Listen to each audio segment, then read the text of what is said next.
pense souvent que la force intérieure d'un enfant, c'est un peu une loterie, non? Un don du ciel ou pas de chance. Mais en réalité, c'est tout le contraire. Ça se construit jour après jour, brique par brique, grâce à des gestes tout simples, des habitudes quasi invisibles. Alors la vraie question, c'est quelles sont ces habitudes qui font toute la différence? En fait, tout compte. Chaque réaction, chaque geste, même un mot qu'on lâche sans y penser, tout ça, ça devient un fil qui vient tisser la solidité mentale de l'enfant. Et ce tissu intérieur, eh bien nos habitudes peuvent soit le rendre incroyablement résistant, soit au contraire le fragiliser. C'est une question cruciale, parce que le but du jeu, ce n'est pas de former des enfants parfaits, ça n'existe pas. L'idée, c'est de leur donner une sorte de boîte à outils intérieure pour qu'ils puissent encaisser les chocs de la vie. Parce que des secousses, il y en aura toujours. Alors, explorons ensemble ces 4 piliers. Ce sont 4 habitudes très concrètes qui peuvent littéralement transformer la façon dont un enfant se perçoit et affronte le monde qui l'entoure. Allez, on commence par le premier pilier. Imaginez la scène. Un enfant est submergé par la colère ou une immense tristesse. À l'intérieur de lui, c'est une véritable tempête nerveuse. Et c'est là, à ce moment précis, que la réaction de l'adulte va être décisive. La différence entre les deux approches est énorme, c'est le jour et la nuit. D'un côté, en voulant à tout prix éteindre l'incendie, on envoie un message, sans le vouloir, qui dit « ton émotion est un problème, il faut la faire taire ». De l'autre, en validant simplement ce qui se passe, on construit un pont.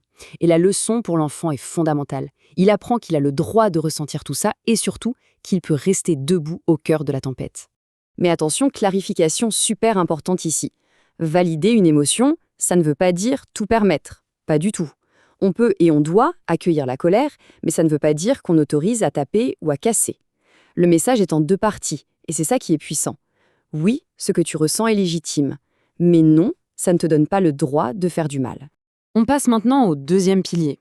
Et là, on touche à notre regard sur la réussite et l'échec. Parce que bien souvent, notre réflexe, c'est de se focaliser uniquement sur le résultat final. La bonne note, la victoire.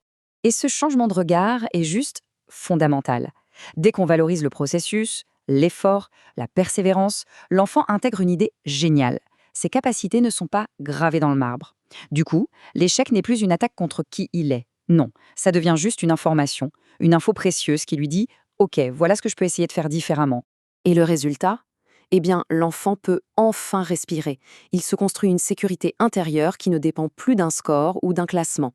Il apprend à se mesurer à lui-même, à la version de lui-même d'hier, plutôt qu'à l'opinion des autres. Et ça change tout. Abordons le 3e pilier. Et celui-là, il est un peu à contre-courant de notre époque. On va parler de la frustration. On vit dans un monde où l'on cherche à éliminer le moindre inconfort. Mais c'est peut-être une grosse erreur. Parce qu'en réalité, la frustration, ce n'est pas l'ennemi. C'est une salle de sport pour le cerveau. Chaque fois qu'un enfant bute sur un obstacle, ça force son cerveau à renforcer ses circuits de décision et de concentration. C'est comme un muscle invisible qui devient de plus en plus costaud à chaque effort. Le problème, c'est que notre réflexe, c'est souvent de jouer les sauveurs, de vouloir sortir l'enfant de son inconfort le plus vite possible. Mais en intervenant trop vite, on lui vole l'expérience. Le message implicite, c'est « tu n'es pas capable de t'en sortir seul ». Et ça, petit à petit, ça ronge la confiance en soi.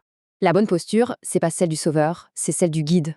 C'est s'asseoir à côté, mettre des mots sur l'effort. Ah, je vois que tu cherches une autre solution. Ou c'est pas facile, mais tu t'accroches. Rien que ça l'aide à voir que la frustration, ce n'est pas la fin du monde. C'est juste un signal qui dit « essaie un autre chemin ». Allez, on arrive au 4e et dernier pilier, construire l'autonomie. Et là encore, attention, l'autonomie, ça ne veut pas dire laisser un enfant livré à lui-même.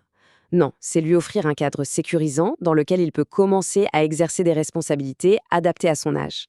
Ça commence par des choses toutes simples, des décisions à faible risque. Choisir ses vêtements le matin, préparer son sac de sport, organiser un coin de sa chambre. Chaque petite décision, chaque petite réussite, même minuscule, devient une preuve concrète. Ok, je suis capable, je peux compter sur moi. Le bénéfice à long terme est immense. Un enfant qui a pu expérimenter cette autonomie arrête de voir l'inconnu comme une menace. Ça devient un terrain de jeu, un territoire à explorer. Et ça, c'est le cœur même de la résilience. On a donc nos 4 piliers. Ils sont tous liés, ils se renforcent les uns les autres. Mais en vérité, ils reposent tous sur une seule et même fondation. Une idée toute simple, mais qui est la clé de tout le reste. Et cette fondation, c'est l'exemple, notre propre exemple. Parce que les enfants sont de véritables éponges émotionnelles. Ils apprennent bien moins par ce qu'on leur dit que par ce qu'ils nous voient faire. La façon dont nous, les adultes, gérons nos propres frustrations, nos propres échecs, c'est ça la leçon la plus puissante de toutes. Au final, la force mentale de la prochaine génération se forge beaucoup moins dans les leçons qu'on leur donne que dans l'exemple qu'on incarne au quotidien. La vraie question n'est donc peut-être pas seulement comment élever des enfants forts, mais bien quel modèle choisissons-nous d'être ?